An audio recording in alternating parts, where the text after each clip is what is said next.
유다서 지난 시간에 읽었던 찬양 성경 구절을 이어서 한 번 더 읽겠습니다.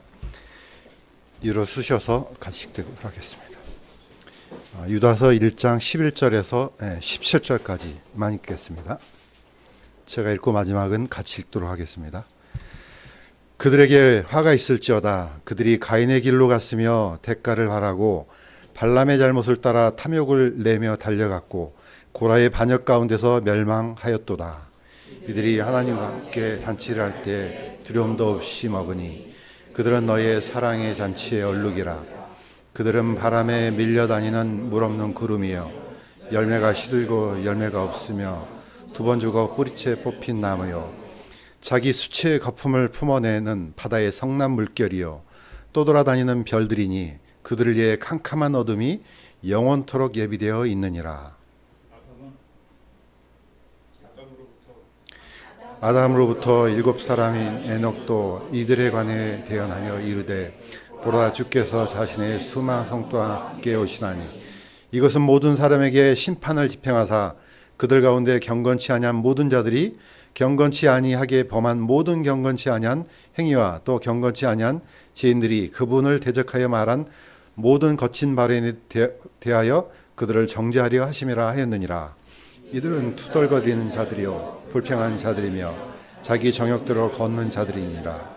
그들의 입은 크게 부풀린 말을 하며 이들을 위해 사람들의 외모에 감탄하느니라. 같이 읽겠습니다. 그러나 사랑하는 자들아 너희는 우리 주 예수 그리스도의 사도들이 전한 한 말들을 기억하라. 아멘. 잠시 기도하겠습니다.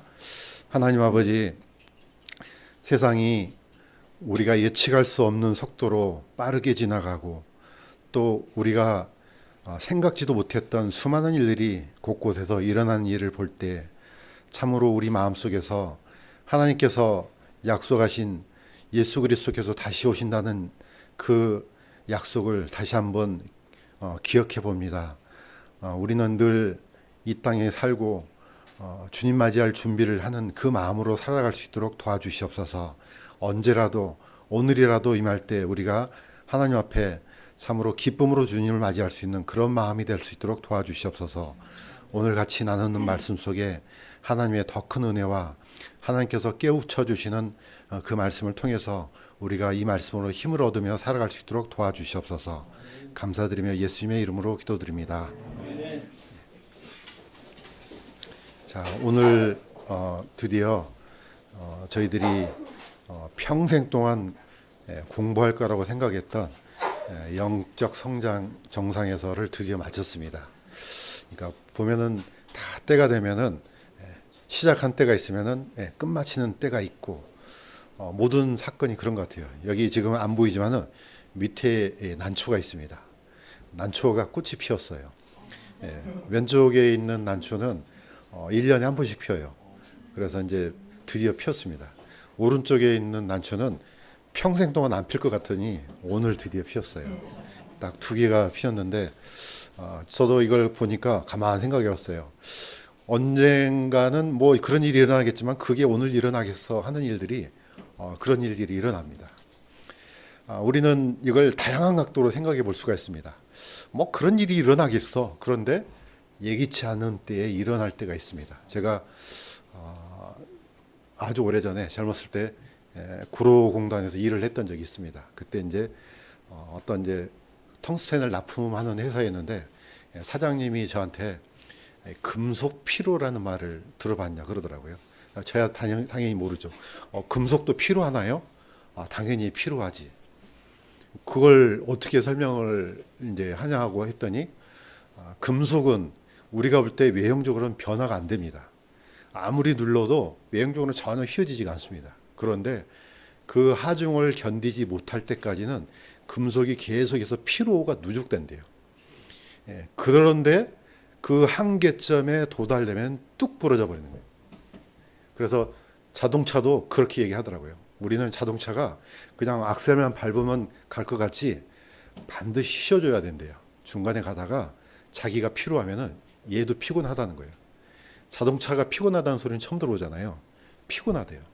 그러면 중간에 쉬었다가 또 가는 거고. 우리는 우리 생각만 하는데 다른 모든 사물들이 다 똑같은 것 같아요. 그걸 우리는 임계점이라고 합니다. 한계, 임계점. 이 저수지 안에 뚝이 물을 방어할 수 있는 뚝이 있잖아요. 우리가 볼 때는 전혀 뭐 엄청난 물이 쏟아져도 끝도 없을 것 같잖아요. 그렇지만은 그 물이 계속해서 쌓이고 이제 그 뚝이 또는 댐이 방어할 수 있는 힘까지가 왔을 때 뚝 하고 터져버리는 거거든요. 우리가 이제 성경을 볼 때도 늘 그런 관점으로 보면 좋을 것 같아요. 아무런 변화가 일어나지 않으니까 뭐 그냥 그대로 가는 것처럼 보이지 않습니까? 그런데 언젠가는 때가 되면은 반드시 이런 일이 일어나는 때가 있습니다. 자, 오늘 유다서를 보면은 지난 시간에 읽었던 그 후반부예요. 후반부인데 사실은 같은 맥락입니다. 같은 맥락인데 약간 포인트를 맞춘다면은 기독교계가 이제 기독교계라고 하죠. 우리뿐만 아니고 많은 사람이 있으니까 이 안에 수많은 사탄이 자기의 사자들을 데리고 수많은 씨앗을 뿌렸어요. 근데 성경에도 있는 얘기예요. 그런데 구약 성경에 보면은 이것하고 약간 의미가 좀 약간 비슷한 게 있습니다. 어떤 거냐? 집에 대한 문제예요. 구약 성경에 보면 집이 이제 가나안 땅으로 모세를 통해서 여호수아를 통해서 들어가잖아요. 가나안 땅에 들어가거든 집이 있어요. 근데 집이 자기가 지은 집이 아니에요. 이미 이방인들이 지어놓은 집이에요. 지어놨으니까 들어가서 살아야 될 거 아니에요. 자, 살아야 되는데 그 집이 이제 나병으로 돼 있지만 이게 뭐 곰팡이나 여러 가지 이제 균들로 돼 있습니다. 그런데 그 집이 딱 보니까 벽돌이 여러 장이 들어 있는데 그 중에 곰팡이가 심하게 피어 있어요. 그러면 어떻습니까? 그때는 그 벽돌을 빼내서 버리라고 이렇게 나옵니다. 그런데 나중에 해반죽을 다 바르고 또 보더니 이제는 이게 그 집이 도저히 고쳐서 쓸 수 없는 집이 돼요. 그럴 땐 어떻게 합니까? 집을 다 헐어버리는 겁니다. 이 말씀을 한번 보겠습니다. 제가 읽겠습니다. 가나안 땅에 너희가 이를 때에 내가 너희 소유 땅에서 어느 집에 나병이 생기게 하거든. 자, 들어갔더니 뭐 곰팡이고 뭐 막 이건 이 정도면은 내가 좀 해서 좀 고쳐 쓸 수 있겠네. 그럼 어떻게 했습니까? 긁어내요. 돌들을 빼내고 집을 긁어내요. 그 다음에 해안죽을 발라요. 이 정도면은 다시 쓸 수 있네. 그런데 그 병이 다시 생기거든. 생겼는데 도저히 고쳐서 쓸 수가 없어요. 그럼 어떻게 합니까? 그 집을 헐어버립니다. 밑에 있는 그림처럼 포크레인 가지고 다 허물어 버려요. 새로운 집을 짓습니다. 이게 율법이긴 하지만은 이 말씀을 가만히 묵상해 보면은 이런 과정들이 언제 일어납니까? 예루살렘이에요. 끊임없이 계속해서 포인트를 예루살렘에다 갖다 보이잖아요. 이스라엘이라는 집이 이거 어느 정도 고쳐 쓸만해. 그러니까 끊임없이 대언자들을 보내고 제사장들을 보내고 이렇게 보내서 사람들을 깨우칩니다. 그럼 깨어나요. 이거 고쳐 쓸 수 있습니다. 그런데 한계가 있어요. 우리도 보통 인내의 한계라 그러잖아요. 보통 우리 성격이 온순한 사람들은 별로 화를 잘 안 냅니다. 그러니까 맨날 옆에서 더 찝쩍거리잖아요. 그럼 언제 화가 납니까? 이게 한계에 도달을 했어요. 빵 하고 터지잖아요. 그럼 이 사람들은 거의 이거는 이 대책이 안 섭니다. 그러니까 조심해야 돼요. 이게 성격이 좀 아주 온순하게 보이거나 화를 잘 안 내는 사람, 이 사람이 터지면 무서운 겁니다. 하나님께서도 계속해서 인내하십니다. 그러나 임계점에 도달하면요, 완전히 초토화시켜버려요. 그게 바로 예루살렘이에요. 끊임없이 참아내셨어요. 그런데 이건 아니야. 이 정도는 아니지 이제. 이때는 전부 다 허물어 버립니다. 사실 오늘 말씀하고 관련되어 있습니다. 자, 그런데 이 얘기를 하시기 전에 이미 이 유다가 가룟 유다 아닙니다. 예수님의 육신의 동생 유다가 이렇게 이제 경고를 했습니다. 사도의 경고. 이거는 뭐 사도 바울도 얘기를 했어요.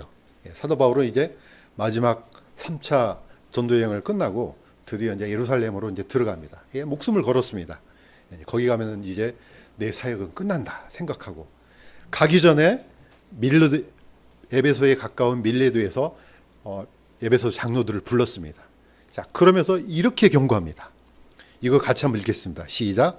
내가 이것을 나누니 곧 내가 떠난 뒤에 사나운 이리들이 너희 가운데로 들어와 양떼를 아끼지 아니할 것이요. 예, 앞에다 대놓고 얘기합니다. 다 그 사람들이 다 에베소서 장로들이에요. 근데 장로들 가운데 너희들 가운데 이런 자들이 일어난다고 이렇게 경고합니다. 이미 그때부터요. 이 말을 왜 했겠습니까? 이 경고를 듣고 혹시라도 각성해서 혹시 내가 이런 사나운 이리들이 되지 않을까? 또 성도들을 아끼지 않는 그런 사람이 되지 않을까? 또 그런 교회가 되지 않을까? 듣는 사람이 있기 때문에 그렇습니다. 아무도 안 들으면 뭐 때문에 이걸 이해하겠습니까? 자, 유다도 똑같습니다. 유다도 이미 지난번에 했던 얘기인데 이건 제가 읽겠습니다. 사랑하는 자들아, 공통의 구원에 관하여 단 한 번 전달된 믿음을 위해 권면할 필요를 느꼈노니 이는 알지 못하는 가운데 기어들어온 어떤 자들이 있기 때문이라. 예, 이 말씀이 왜 중요하냐면요. 우리가 지금 선포하고 우리가 누리고 있는 이 복음은요, 우리가 만들어낸 게 아니에요. 전부 다 예수님을 통해서, 사도들을 통해서 끊임없이 이어지고 이어져서 우리한테까지 온 거예요. 그런데 그 사도들이 전했던 복음이 뭔가 일그러지기 시작해요. 변형되기 시작하고 곰팡이가 끼고 어떤 세균이 침입해서 뭔가 다른 복음이 만들어져요. 이건 큰일 나잖아요. 그러니까 사도들을 비롯해서 유다는 이걸 분명히 경고했습니다. 공통의 구원은 다른 구원이 아니다. 누구든지 다 얻을 수 있는 구원이다. 너무나 쉽다. 구원을 굉장히 어렵게 만들면 어떻게 사람들이 구원받을 수 있겠습니까? 누구든지 성경에 예수님께서도 그러잖아요. 쳐다본 자는 뱀에 물린 자는 쳐다보면서 산다. 너무나 쉽습니다. 그런데 문제는 안 쳐다보잖아요. 쳐다보기만 하면 사는데 안 쳐다봐요.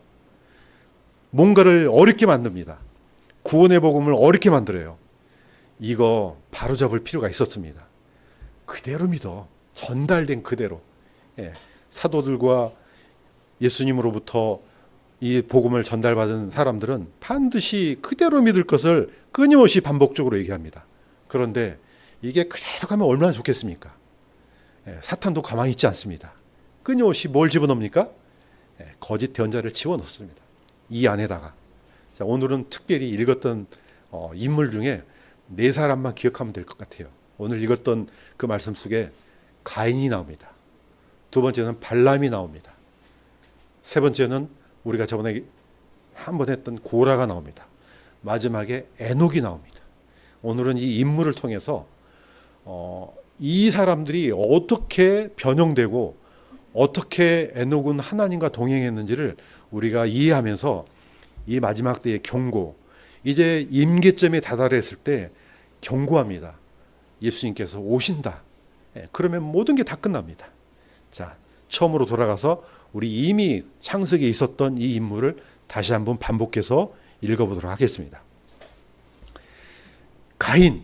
가인은요, 성경에서 보면은 최초의 예배자입니다.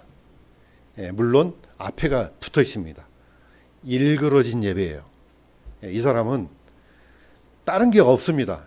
자, 우리는 가인이 하나님을 처음부터 대적했던 사람으로 오해하는데 절대 그렇지 않습니다. 가인과 아벨의 차이점은요, 물론 두 가지지만 한 가지로 요약될 수 있습니다. 재물입니다.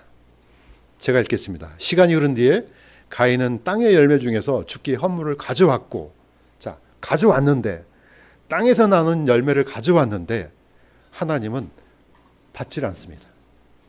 그러니까 가인이 몹시 분을 내고 그의 얼굴 빛이 변하니라. 자, 이 구절 안에는요, 우리가 이걸 깨우칠 수 있습니다. 아, 가인이 전혀 예상하지 못했구나. 자기가 드린 재물이 거절당할 거라는 것을 단 일도 생각하지 못했다는 겁니다. 당연히 내가 이렇게 땀을 흘리고 바쳤기 때문에 하나님은 받으시겠지 생각했을 겁니다. 그러나 하나님은 받지 않았다는 겁니다. 이때 가인의 안색이 아주 심하게 변했습니다. 나중에는 어떻게 됐습니까? 나중에는 자기의 동생 아벨도 죽이고 나중에 이제 가서 자기 성을 샀습니다. 자, 히브리서에는 이 말씀을 이렇게 결론을 짓습니다. 이건 같이 한번 읽어보겠습니다. 시작. 믿음으로 아벨은 가인보다 더욱 뛰어난 희생물을 하나님께 드리고 그것으로 말미암아 자기가 의롭다는 증거를 얻었으니. 예. 또 한 가지 차이점은 믿음이에요. 예. 아벨은 가인보다 더욱 뛰어난 희생물을, 이 말씀을 오해하면 안 됩니다. 예. 아벨이 드린 제물이 가인보다 좀 낫다 이런 뜻이 아니에요. 이거는 절대적으로 차이가 있는 겁니다. 절대로 하나님께서 가인의 제물을 받지 않으시는 이유가 있죠. 나중에는 이제 모세의 율법을 통해서 그 원리를 깨우칠 수 있죠. 예. 하나님 앞에 나아가기 위해서는 반드시 자기를 대속하는 생명이 있는 제물을 드려야 됩니다. 예. 그런데 가인은 땅의 산물로 농산물을 드렸어요. 자, 앞에 믿음이 붙어 있는 건 뭡니까? 이거 누가 얘기해 줬겠습니까? 당연히 아버지 아담이 얘기해 줬겠죠. 왜냐? 아담이 그랬거든요.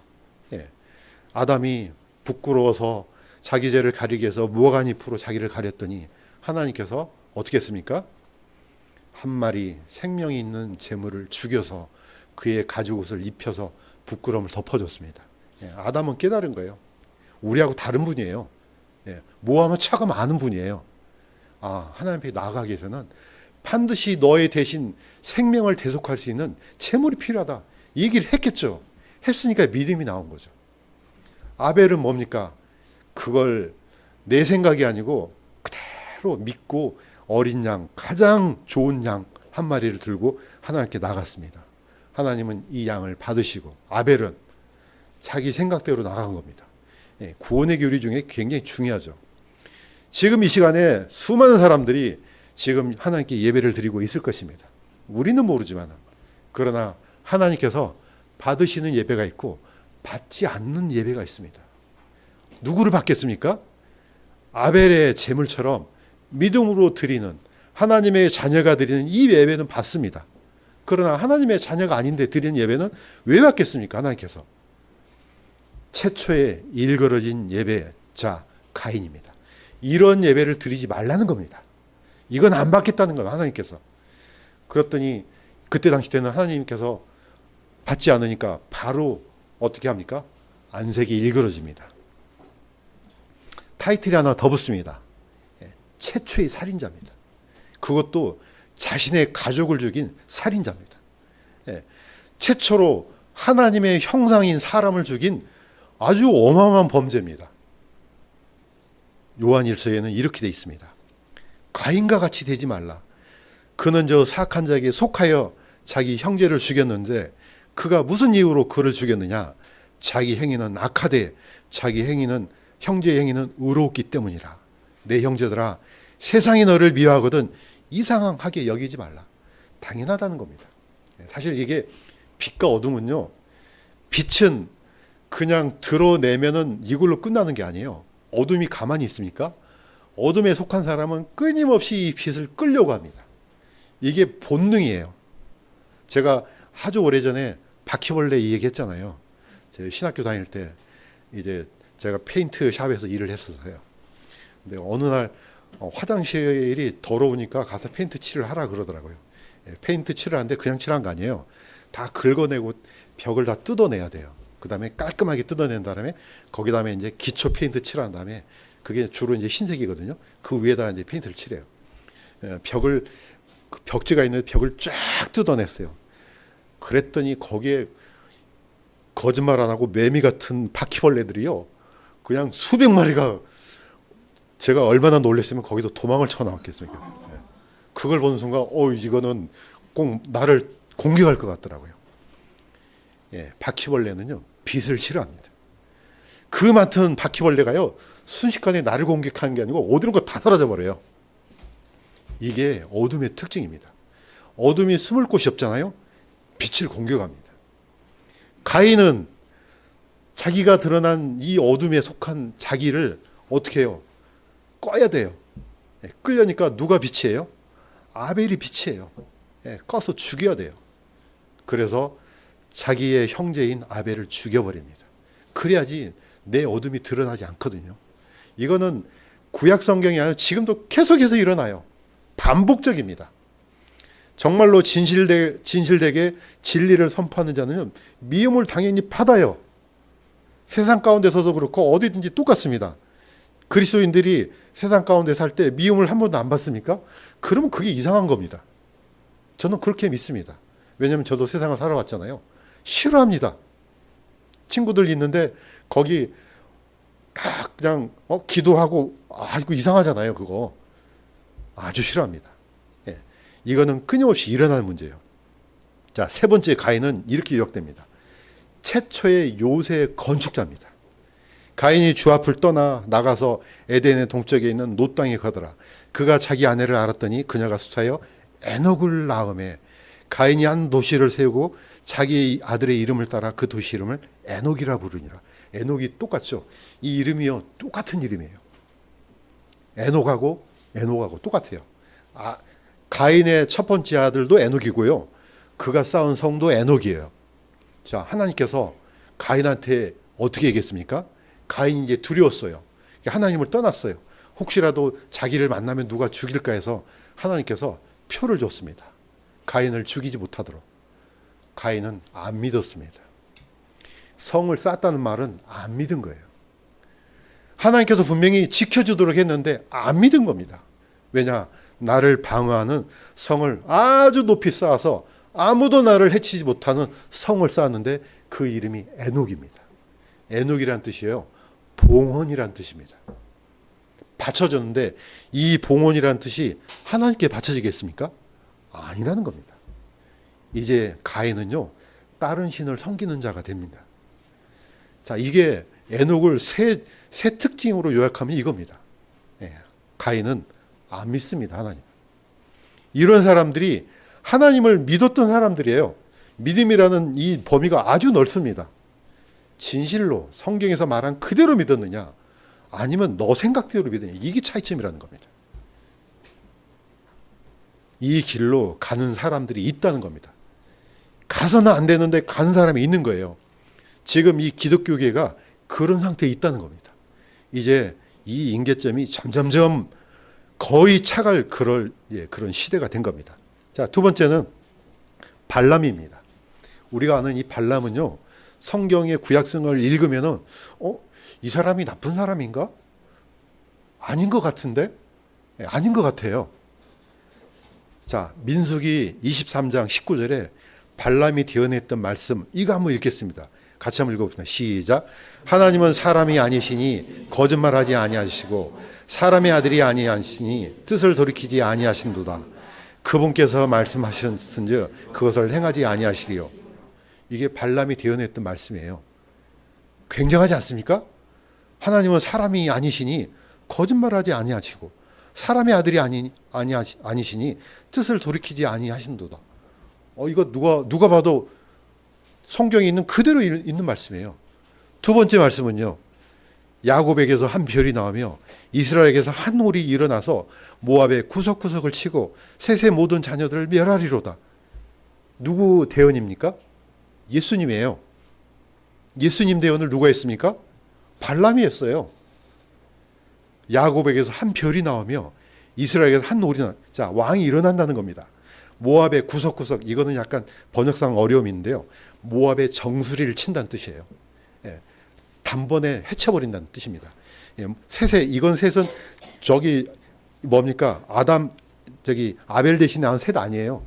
틀려요. 이 셋은. 예, 이거는 이방인이에요. 다시 말해서 모압을 휩쓸어버리겠다는 뜻입니다.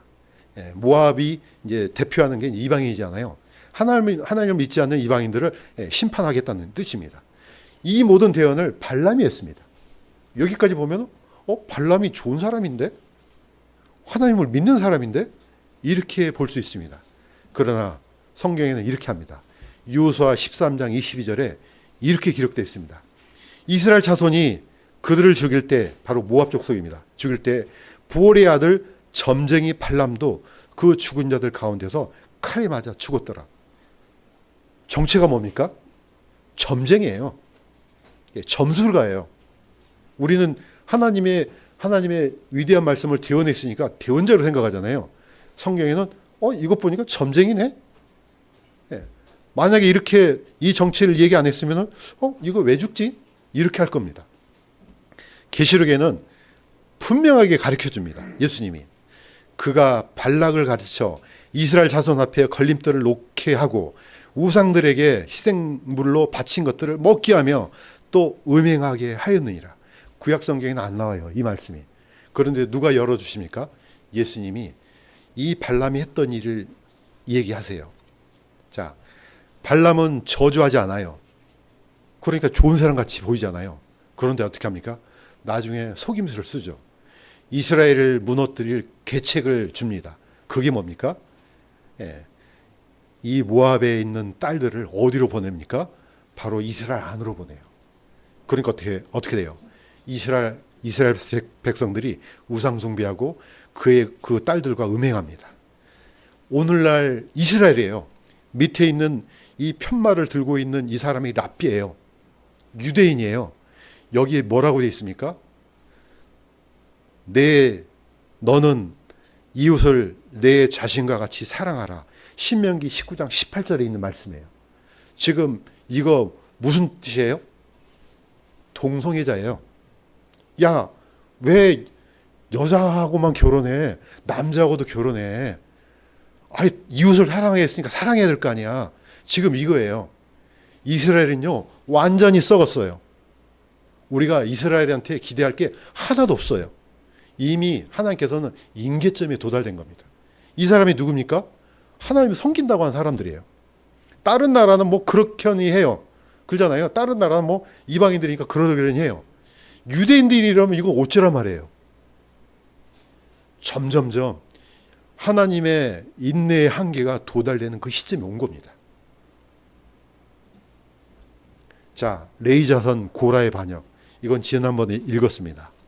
너희 아들들아 들으라. 이스라엘의 하나님께서 이스라엘 회중으로부터 너희를 구별하여 주의 성막에서 섬기게 하신 것이 너에게는 단지 작은 일로 보이냐? 고라의 반역. 자, 우리가 세 사람의 세 인물의 특징을 뽑아낼 수 있습니다. 가인, 발람, 고라. 전부 다 어떤 사람입니까? 다 하나님을 믿은 사람들이에요. 다 하나님을 섬기는 사람들이에요. 그런데 하나님께서는 받지 않으세요. 이게 이 기독교계 안에 무슨 우리 교회뿐만 아니라 많은 교회들이 있을 거 아니에요. 우리는 모르죠. 함부로 판단할 것은 아니지만은 많은 사람들이 하나님의 이름으로 예배드리고 하나님 이름으로 선한이라고 다 한단 말이에요. 그랬던 사람들이 얼마나 많겠습니까? 그런데 예수님이 뭐라고 하셨습니까? 사람의 아들이 올 때 이 땅에서 믿음을 보겠느냐? 왜 이렇게 했겠습니까? 많지 않다는 거예요. 불행하게도 이건 사실입니다. 많지 않습니다. 전부 다 하나님의 이름으로 하니까 요즘 신문에 보면은 다 뭘로 합니까? 저도 직분이 목사지만은 목사가 어떤 일을 입에 담기도 힘든 일을 하면은 괜히 제가 부끄럽지 않습니까? 뭐 어떤 누군가가 무슨 일을 악한 일을 하고 신문에 대문짝하게 나와요. 그러면 내가 아닌데도 불구하고 부끄러움을 느껴요. 왜 그렇습니까? 모든 악한 일을 할 때 하나님의 이름으로 합니다. 사람을 죽일 때도 하나님의 이름으로 죽여요. 이러니까 하나님께서는 이거는 더 이상 안 되겠다. 벽돌을 빼내서 버리는 수준이 아니라 이건 완전히 집을 부셔버려야 되겠다.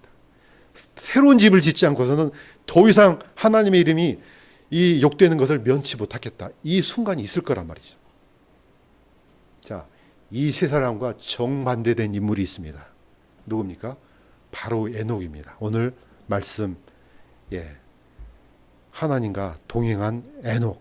자, 창세기로 올라갑니다. 같이 한번 읽겠습니다. 시작. 에녹의 전세계는 365년이더라. 에녹이 하나님과 함께 걷더니 하나님께서 그를 데려가심으로 그가 잊지 아니하더라. 놀랍게도 우리가 애우기가 쉽습니다. 1년이 며칠입니까? 365일이잖아요. 365년이에요. 365년 동안 하나님께 동행했다가 나옵니다. 사실 이게 짤막한 거지만은 엄청나게 절대로 쉬운 게 아닙니다. 우리가 살면서요, 넘어지지 않은 사람이 있습니까? 물론 우리한테는 자정 능력이 있기 때문에 또 금방 죄를 뉘우치고 하나님과 다시 또 관계를 개선하고 이렇게 해서 갑니다. 그러나 이분은요, 365년 동안 동행했다고 이렇게 나옵니다. 65세에 누구를 낳습니까? 무두셀라를 낳습니다. 무두셀라는 성경에서 가장 오래된 수명을 살았던 사람입니다. 969세를 살아요. 65세에 무두셀라를 낳고 무두셀라가 죽을 때 노아의 나이가 600세예요. 이때 하나님의 홍수가 쏟아집니다. 자, 히브리서에는 이 에녹이 어떤 삶을 살았는지 보여주고 있습니다. 이것도 한번 보겠습니다. 시작. 믿음으로 에녹은 옮겨져서 죽음을 보지 아니하였으니 하나님께서 그를 옮기셨으므로 그들이 찾지 못하였느니라. 그는 옮겨지기 전에 하나님을 기쁘게 하였다는 이 증언을 가졌느니라. 이거는 정말로 우리가 닮아가야 되고 이런 삶을 살도록 우리 모두는 하나님께 기도해야 된다고 저는 믿습니다. 우리는 연약합니다. 이런 삶을 사는 것이 완전하게 산다는 것은 불가능하지만은 끊임없이 우리가 혹시라도 쓰러지면 일어나서 에녹을 기억하고 저분이 365년 동안 동행했구나.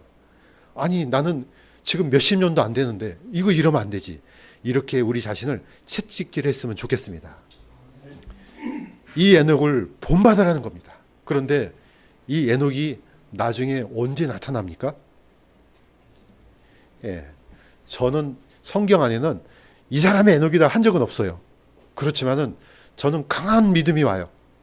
자, 이제 드디어 7년 대환란이 시작됩니다. 이때 내가 나의 두 증인을 내 권능을 주리니 그들이 굵은 베옷을 입고 1260일 동안 대언하리라. 두 증인이 3년 반 동안 대언하는 이 날이 분명히 있을 겁니다. 자, 그런데 거의 100%이 중에 한 사람은 누구로 봅니까? 엘리야로 봅니다. 엘리야는 유대인이건 이방인이건 그분 반드시 올 거야. 이렇게 합니다. 왜냐? 엘리야는 죽지 않고 살아서 하늘로 올라갔습니다. 그러니까 지금까지 살아있는 존재예요. 그분이 다시 와요. 엘리야가. 유대인들도 기다리고 있습니다. 자, 그런데 저는 왜 이 중에 한 사람이 에녹이라 하느냐? 히브리서 9장 27절에 한 번 죽는 것은 사람에게 정하신 것이요 그 후에는 심판이 있다 했습니다. 사람은 반드시 죽어야 돼요. 그런데 누구만 죽지 않았습니까? 에녹, 엘리야 안 죽었습니다. 모세라고 한 사람이 있습니다. 그런데 모세는 모압 땅에서 죽었어요. 하나님께서 그를 묻었다가 나와요. 모세라고 하면 약간 불가능한 것은 아니지만은 상식적으로 봤을 때 모든 사람은 지 아래 아담 아래에 있던 사람은 다 죽어야 됩니다. 자, 그 중에 왜 에녹이 중요하냐? 심판 전이에요. 홍수 심판 전에 살아있던 유일한 사람이에요. 엘리야는요, 심판 이후에 살아있는 유일한 사람이에요. 한 사람은 이스라엘 아래 이스라엘 유대인이에요. 에녹은 유대인하고 상관없습니다. 인류를 대표한 사람이죠. 이 두 사람이 와서 이제 이스라엘 땅에서 반드시 대언할 겁니다. 그런데 그들이 증언을 마칠 때 그들을 죽이리니 그들의 죽은 몸이 그 큰 도시의 거리에 놓이리라. 그 도시는 영적으로 소돔과 이집트라 하며, 영적으로 소돔과 이집트 그러면은 저기 어떤 미국의 라스베가스 아니면은 어디 이렇게 생각하잖아요. 우리 주께서 십자가에 못 박히신 곳이라. 어디입니까? 예루살렘이에요. 예루살렘이에요. 여기가 완전 썩어버린 겁니다. 그러니까 어떻습니까? 그 옛날 로마를 들어서 돌 위에 돌 하나도 남김없이 다 무너뜨렸던 것처럼 이것도 심판이 반드시 일어난다는 겁니다. 물론 남은 자들이 있습니다. 이스라엘 가운데 남은 자들이 있어요. 이 가운데서도 철저하게 하나님을 믿고 따른 사람이 있을 겁니다. 14만 4천 명 플러스 얼마인지는 모르겠어요. 그거는 우리가 성경이 없기 때문에 알 수는 없습니다. 자, 이처럼 하나님의 임계점이 다다랐을 때 하실 걸 다 하세요. 더 이상 이제는 끝이다. 그렇게 되면 어떻게 합니까? 마지막 심판의 하나님이 오십니다. 오늘 제목에 주께서 자신의 수많은 성도와 함께 오시나니 반드시 오실 것입니다. 그러나 이때 땅에서 예수님을 맞이하면 절대로 안 됩니다. 절대로. 그 전에 어떻게 합니까? 반드시 구름 속으로 끌어올려 가야 됩니다. 반드시 휴거돼야 돼요. 많은 사람들이 환난 통과해야 돼. 그거 상관없어요. 하든지 말든지. 어떻게 장담합니까? 환난을 통과하면 구원 받을 것 같아요? 많은 사람들이 진짜네? 이제 준비해야지. 7년 대환란 때. 어떻게 장담해요? 우리 옛날에 일제시대 때 독립투사들이 모진 고문을 통해서도 입 밖에 안 내밀잖아요. 그런데 비밀을 발설시키기 위해서 어떤 일을 벌입니까? 독립군을 고문한 게 아니에요. 그의 가족들을 데려와요. 그의 가족들을 보는 데서 고문시켜요. 누가 이 얘기를 안 할 수 있을 사람이 누가 있겠어요? 누가 장담합니까? 이제 내가 660 표만 안 받으면 되지? 표만 안 받으면 된다고요? 3일 굶어보세요. 제발 저 좀 찍어주세요. 이렇게 할 겁니다. 아무도 장담 못 합니다. 그러니까 반드시 지금 해야 됩니다. 예수님께서 7년 대환란 오기 전에 우리는 반드시 들려 올라가야 돼요. 그러니까 지금 해야 되는 겁니다. 자, 에녹은 이렇게 예언했습니다. 아담으로부터 7째 사람인 에녹도 이들에 관해 대언하여 이르되 보라 주께서 자신의 수만 성도와 함께 오시나니. 이 날은 언제 그런 날이 오겠어? 난쳐보세요. 이게 피겠어? 피잖아요. 오늘 영적 성장 이름도 잊어먹었네요. 오늘 우리가 해왔던 영적 정상에서 어쨌든요. 언제 끝날까? 평생 공부할 것 같잖아요. 오늘 끝나잖아요. 성경에 있는 것은요. 단 한 구절도 빠짐없이 그대로 성취됩니다. 이것도 그냥 성경 먼 훗날의 얘기가 아니에요. 반드시 이루어질 얘기입니다. 이 땅에서 예수님을 맞이할 사람들의 이 장면을 한번 보겠습니다. 자, 이거 한번 읽겠습니다. 같이 한번 두 번째 시작. 보라 그분께서 구름들과 함께 오시느니라. 모든 눈이 그분을 보겠고 그분을 찌른 자들도 볼 것이요 땅의 모든 족속이 그분으로 인하여 통곡하리니 참으로 그러하리로다. 아멘. 이 땅에서 예수님을 맞이할 사람은 구원자를 맞이한 게 아닙니다. 이때는 심판의 하나님을 맞이합니다. 이때는 불사 늦었구나. 이제 어떻게 하지?